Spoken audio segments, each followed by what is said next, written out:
Recording in progress.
Good morning and welcome to everyone here and on Zoom. Whoever you are, whoever you love, however you look, however you feel, you are welcome here today. Please join us in recognizing our responsibility to be stewards of this land. We acknowledge that we do so in cooperation with the people of the Blackfoot Confederacy, for whom this Treaty 7 region of southern Alberta is traditional territory. The people of the Blackfoot Confederacy are comprised of the Siksika, Piikani, and Kainai First Nations, as well as the Dene First Nation Band, the Tsuut'ina, and the Nakota First Nation, also known as the Stoney. Alberta's Nakota First Nation comprises 3 bands, Bearspaw, Chiniki, and Wesley. Mokinsis, the Blackfoot word for what is now known as the city of Calgary, is also home to Métis Nation of Alberta, Region 3. In offering a land acknowledgement, we honor those who have long been the stewards of this place, and we accept our shared responsibility for being good caretakers. We acknowledge also that Treaty 7, signed September 22nd, 1877, was entered into as collaboration between settlers and Indigenous peoples, making us all treaty people. And as we begin, a quick announcement. The service auction table is set up in Wickenden. Lots of wonderful service auction items are offered and are open for bids. All you have to do is sign your name on a list. The auction has been extended until March 27th. So there's time. Please join in. All right. A few words as we get started with the service. Today, we look forward to International Women's Day, which arrives on Wednesday. I think this year of women in perilous places, the ones in Ukraine who grab a suitcase and a child and head for the train station without their husbands, boyfriends, brothers, and the ones who pick up weapons and join their men in the fighting. I think of the women in Iran who protest government repression, risking imprisonment and torture, and also of the Black and Latina and trans women in the US resisting oppressive laws, and the Indigenous women in Canada making sure that we don't forget about their missing and murdered sisters, mothers, daughters, cousins. In today's service, we honor immigrant and refugee women right here in Calgary, their courage and accomplishments, and all the ways that they make our city and our country a better place to live. And now, apologies to Jane for missing the timing. Thank you.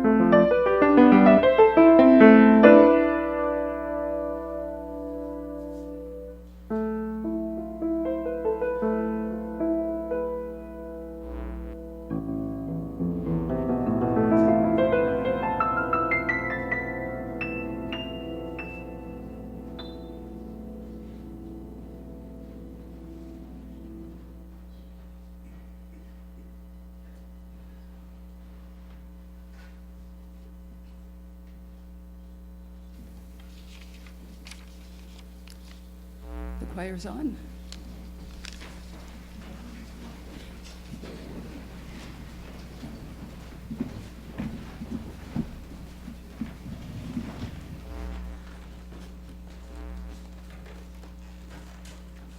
While they're getting into position, I just want to say a little bit about this piece. This is Be the Light by Leah Morris. She's a Black American composer, and she made a YouTube video where she multi-tracked all the parts together, and it's really something. You should check it out. And we're gonna sing it right now.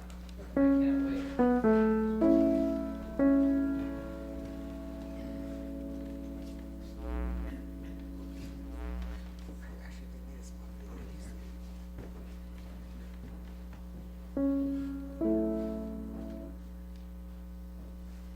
There is always a light. When you're ready to see it, there is always a light. When you're ready to be it, to see the light, to be the light, to raise our eyes in the dark of night, to climb this hill, together we will. There is always a light.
And now, a little bit behind schedule, we light the chalice.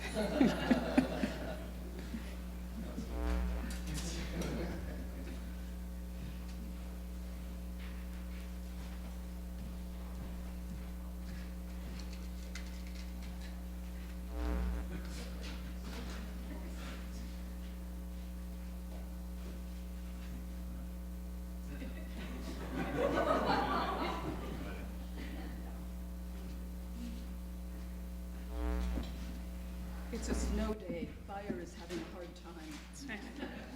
I feel like the first cave person who has successfully done fire. All right. My name is Sheila McMaster. I'm the Director of Religious Education here at the Calgary Unitarians, and my pronouns are she and her. And I am so excited that, we're talking about International Women's Day that's coming up, and I've chosen to talk about feminism. Ooh, I know. And one fun thing was I went for a trip to Inglewood a couple days ago.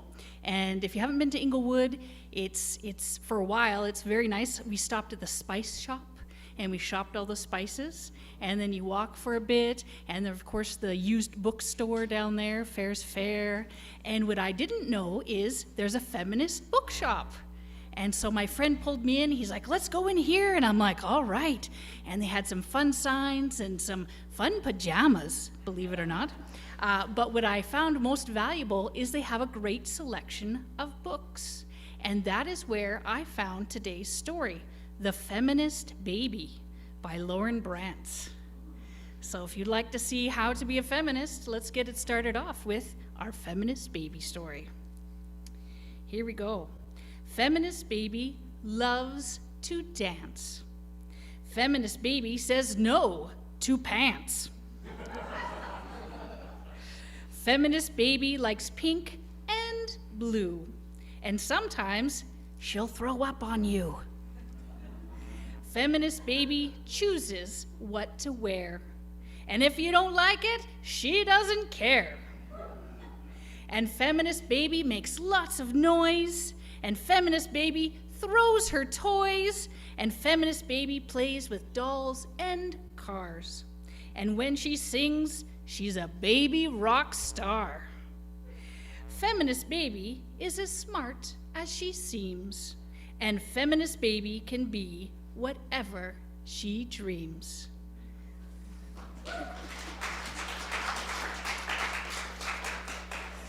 And so now I'd like to offer some tips to parents and grandparents on how to raise a feminist kid, adapted from the India Times. So, you have decided to raise a feminist in the household.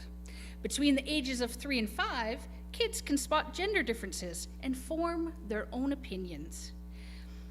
Hence, raising a feminist child, somebody who understands the importance of equality, should start young. And here are some simple, effective tips to raise better, smarter children, which is what we all would wish for. 1, show good examples. So kids learn by observing their parents and elders and grandparents, and so perhaps at your house, the dad does the cooking, or mom mows the lawn, or anything in between. So when kids see what roles which parents do, at our house, it's just whoever's best at it, right? So, if you're good at that, then go do that. It's not about gender, it's just about people.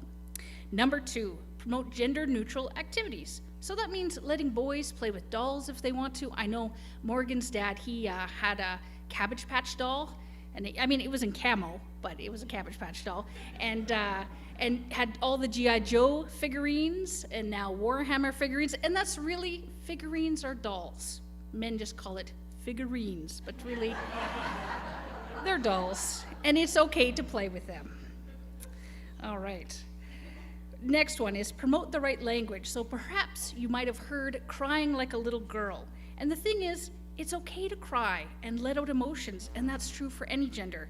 So if you're crying like a person, you say, yes, I am, and it's healthy. And next is ban sexism wherever you see it. So it might be a cartoon with bad gender norms, or a color categorization like that section is pink for girls, and for some reason for men to wear pink, they have to be like, salmon, it's named after a fish, it's more manly.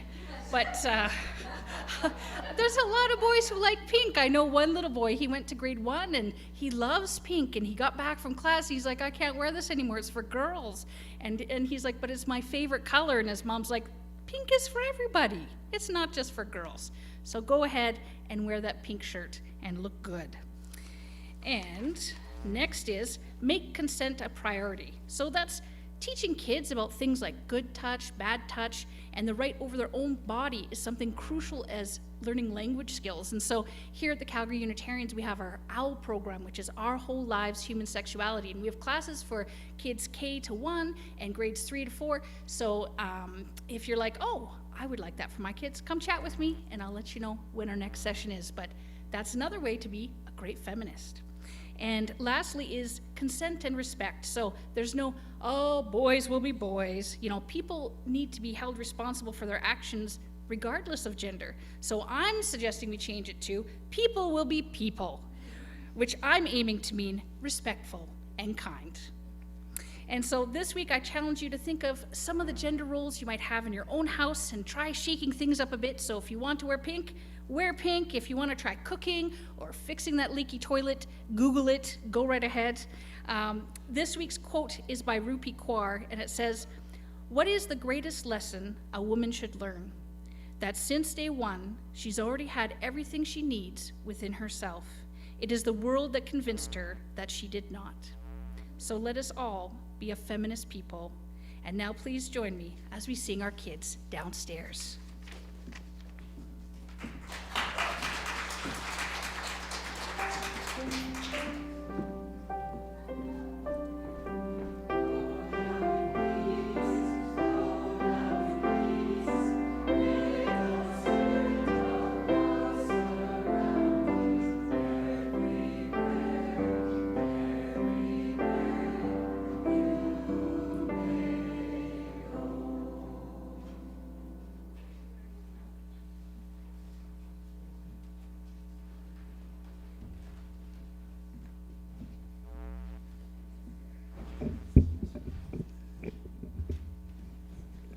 Good morning.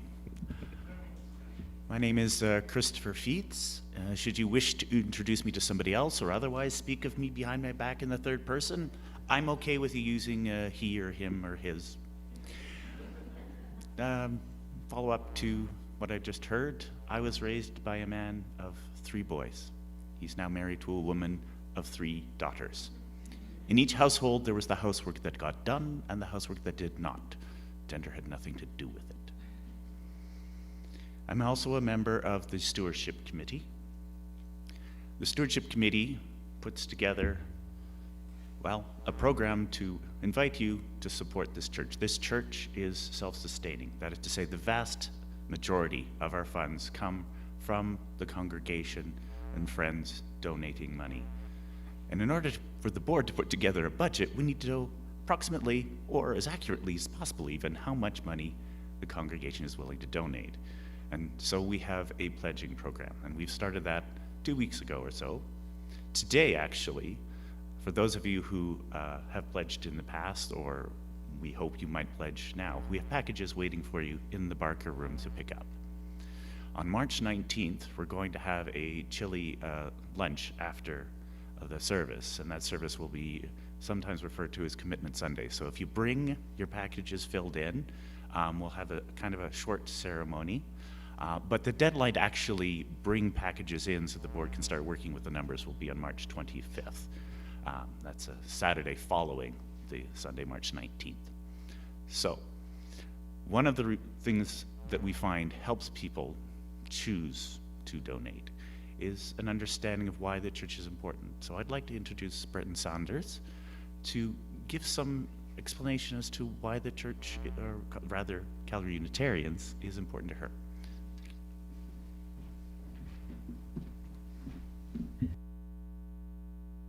Good morning, all. So nice to see you all on this snowy day. I was asked to talk a little bit why Calgary Unitarians is important to me. I started coming here in 2019. I came during, what was a really hard time in my life, and I was kind of searching for something bigger than myself and trying to figure out where I belonged. And when I came to Calgary Unitarians, I immediately sensed a huge feeling of welcome and a sense of belonging. And what I've really come to associate with Calgary Unitarians is joy. Joy in being a part of a community who cares about, a lot of those same things I'm passionate about. Again, that sense of belonging. And I remember the very first service I came to, we sang one of the hymns about come, come, whoever you are. And that really resonates with me still to this day about, come with everything you are, all the great stuff and all the tough stuff in your life, and you will be known here, and you'll be known as your authentic being, and you will find connections. And yeah, so that's why this congregation is really important to me. And I always associate again with joy in being alive, and joy in exploring spirituality and just being a part of. So yeah, that's there's a lot of other great things, music and religious education and just so many events going on. So I just appreciate being allowed to speak today, and pledge with what you can, and also with your time and volunteering. So thank you.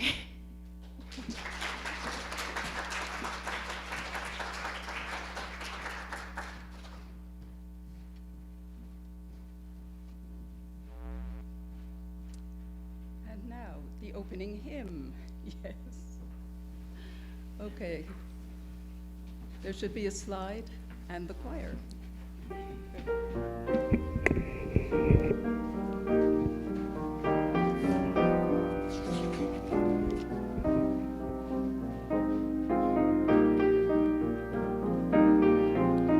Please rise as you're able.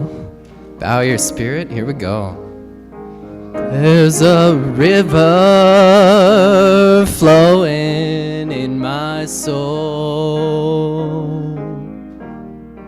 There's a river flowing in my soul, and it's telling me that I'm somebody. There's a river flowing in my soul. There's a river flowing in my heart. There's a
river flowing. There's a river flowing. There's a river flowing in my soul.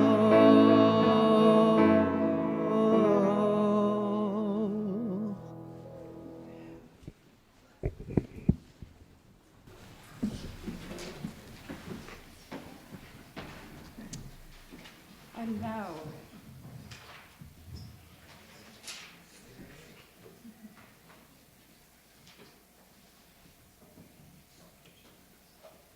we light a candle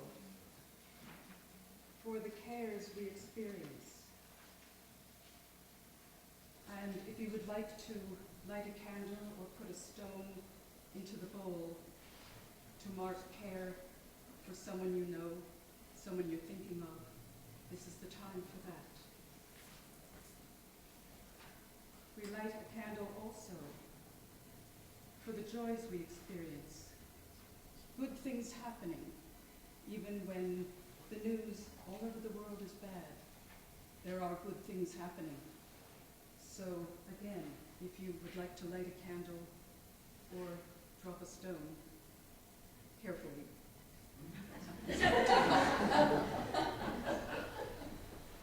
And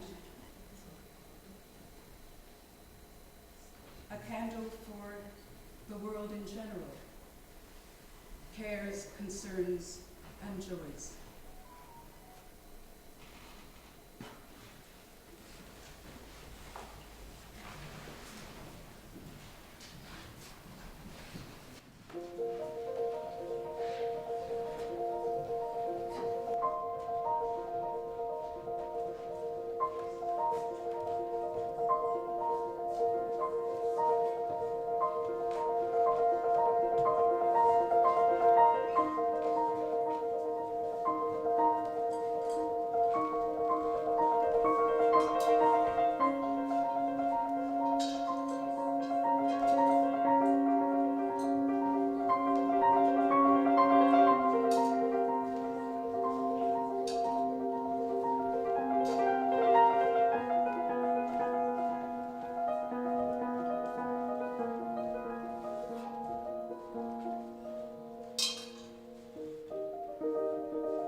Kathy Wellburn, also known as Cassie Wellburn, and a few other things, but we'll just move along here.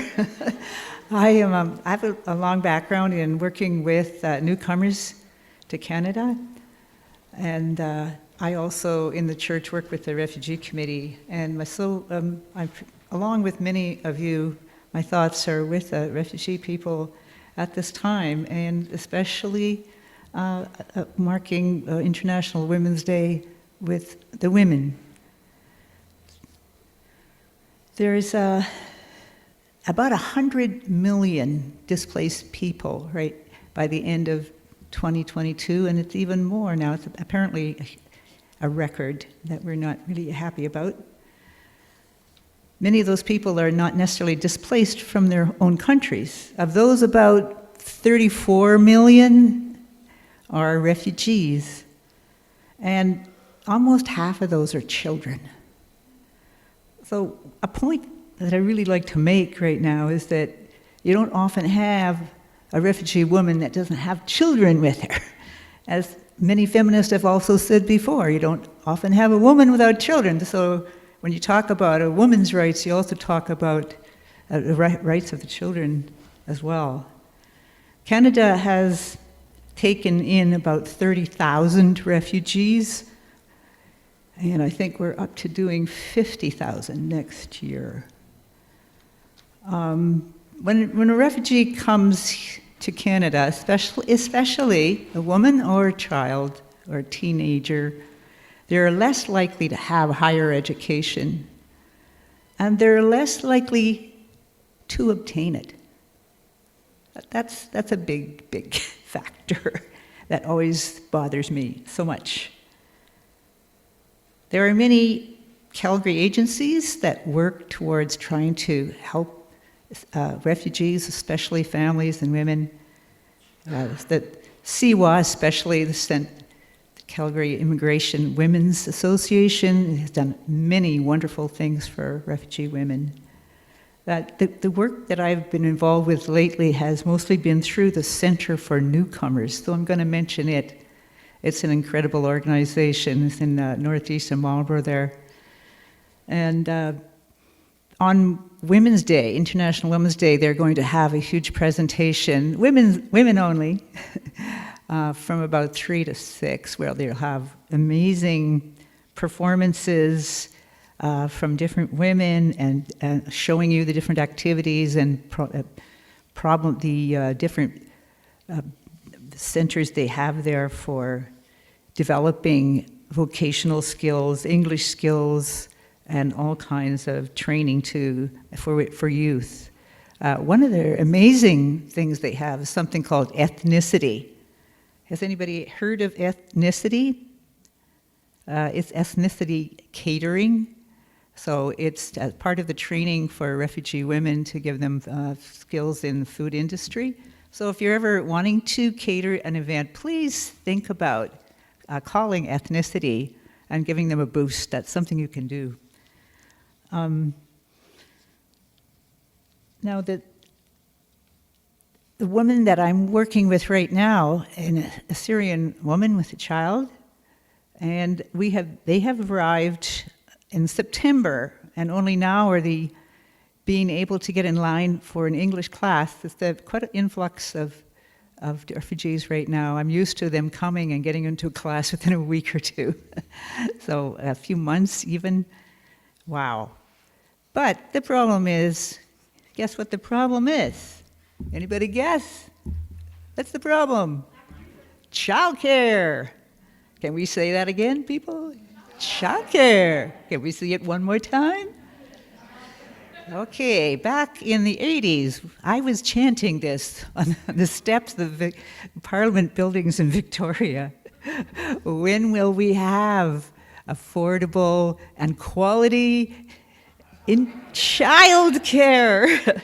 Because how can possibly a woman, often between the ages of 20 to 40, how can she possibly get an education, work, or any of those things without? Okay, well, Monday morning, I think we are going to get this little guy into childcare. And this means that the mother may be able to learn English. This means that this mother may be able to finish her education. This means that this woman might be able to get a job. Stay tuned.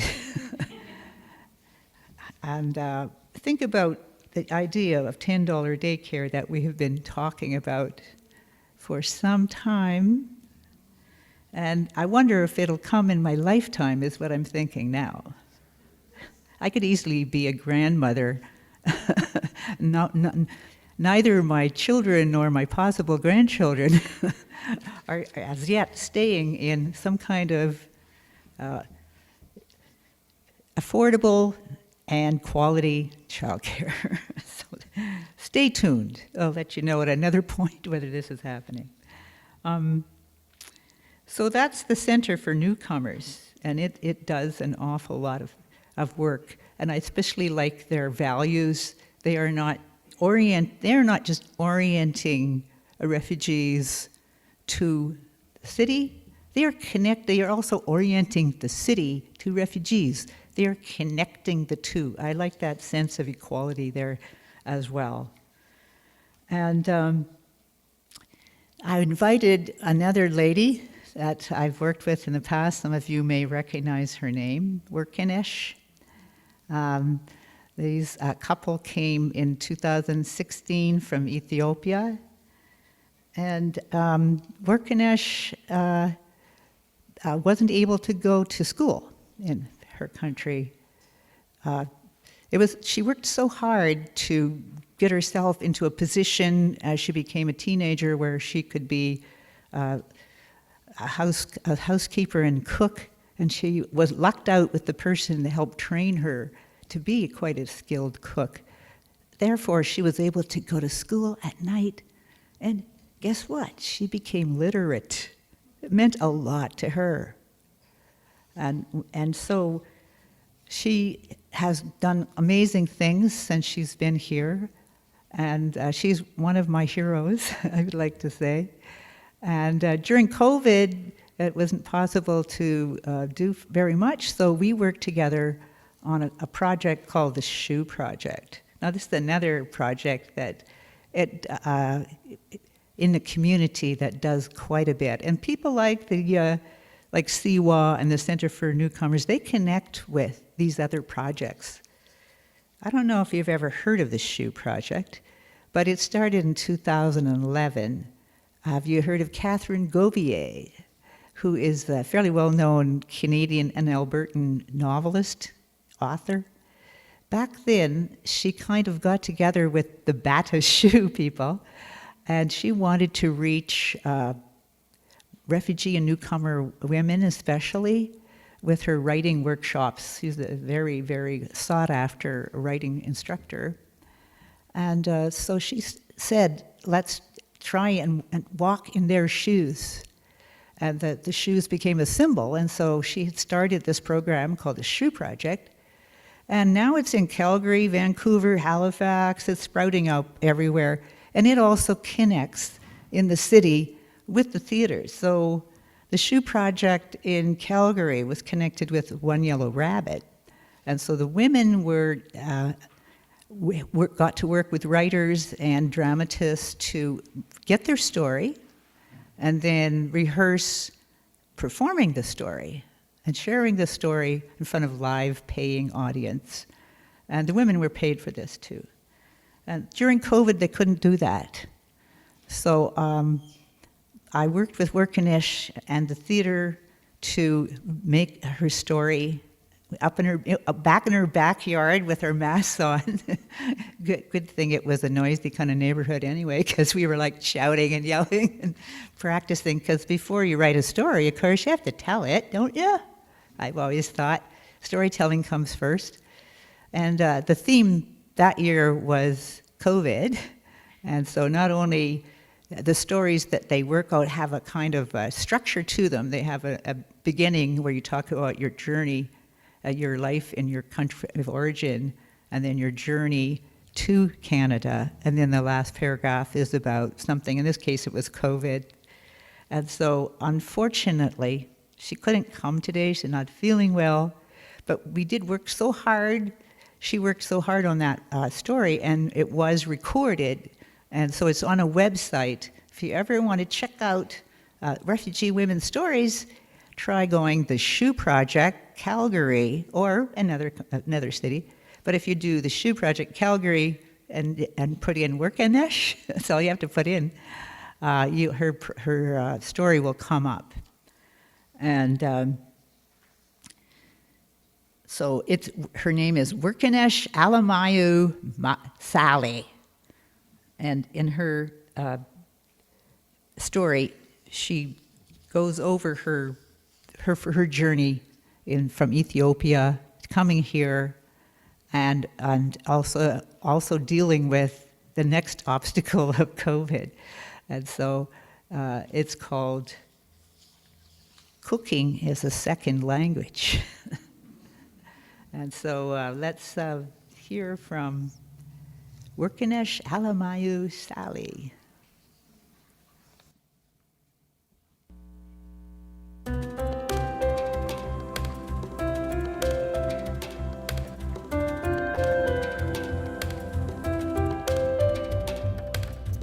My name is Warkana Shalamayo Sali. Cooking as a friendly language. As long as I can remember, I carried water on my back from the river and cooked injera over a fire. I was a child in a small village in Ethiopia, looking after younger children. My mother worked at the market. There was not a school for me. I saw people from the big city come in colorful clothes and long hair. Our hair was so short.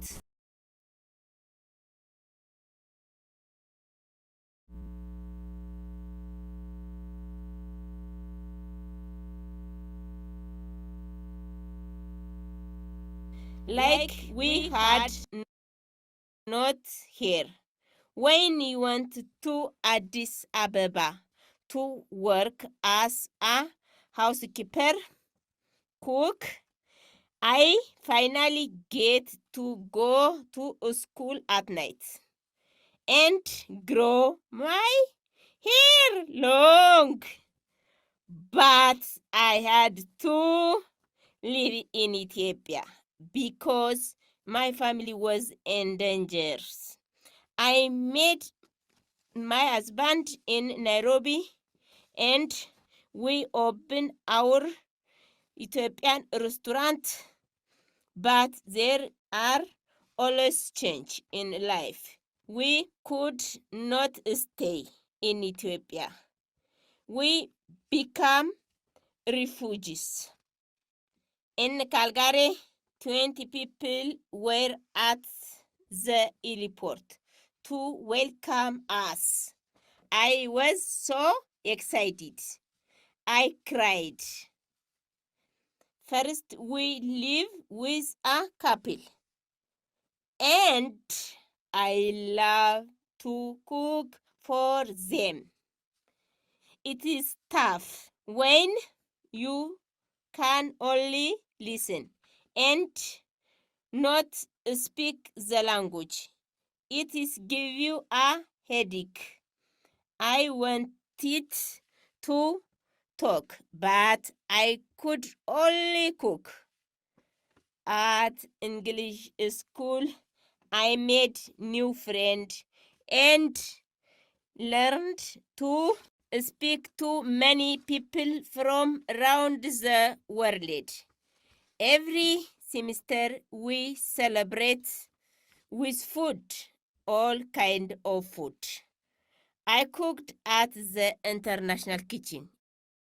We like to go camping with friend where everyone bring a meal.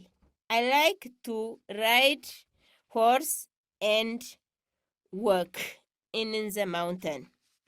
Then the pandemic shut down everything. I don't go to school. I don't work. My husband works long hour in the meat packing plant. We try to support people here and back in Africa who have a tough time. If I can help you even a little away to make their life better, it is good. We had a business, made money, and change. We moved. I learned a new life and language, and it is change again. It is true for everyone in the world. Now, I learn new skill on the computer. I plant a garden and try new recipe. My English is better.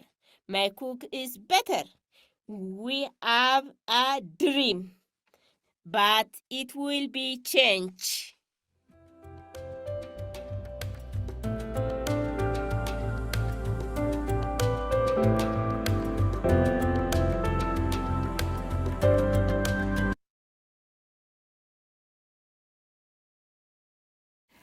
A generous-sized home, and they bring people from Ethiopia whenever they can to stay in their house. Their life is devoted to still helping all those people in Ethiopia. And she's a real inspiration for us all. So now we would like to take the offering. This is a time when we are able to give either virtually, online, or also in person. And I just wanted to announce that March, we have the Four Others project is called the Calgary Climate Hub. So if you wanted to make a donation to them, you need to acknowledge that in some way on the when you're sending it in online or on a paper. The Calgary Climate Hub works very hard training people to be climate reality leaders, they talk about, and they give a lot of presentations to the media and other community groups and on the campus. And they promote local, domestic, and international initiatives to help solve and build bridges to for the climate crisis. So now we'll have the ushers come forward. Thank you very much.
And now we bring the service to a close after the final hymn and extinguish the chalice carefully.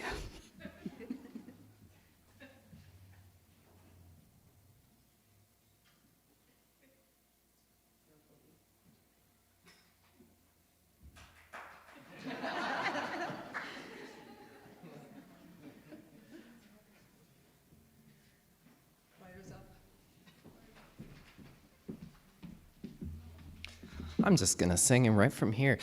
Please rise, bow your spirit. We're gonna sing Wo Ya Ya together.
And we'd like to extend an invitation to our coffee time after the service just over there in Wickenden. See you there.